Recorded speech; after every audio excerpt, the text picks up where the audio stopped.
Hello, Sarah of SEK Handmade here, and today I'm going to share with you another tiny Tunisian tip.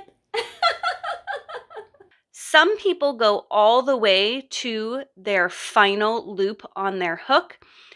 That's personal preference. I find it keeps stability and tension a little more if I leave at least 3 loops on my hook before I turn and go in the other direction.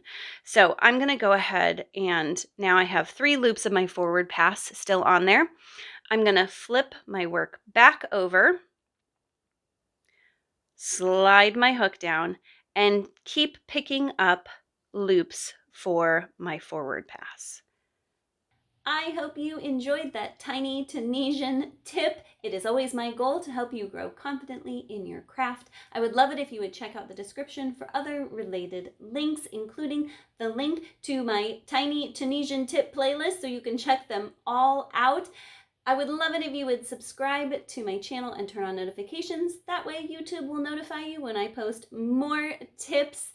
Thank you so much for joining me today, and happy Tunisian crocheting!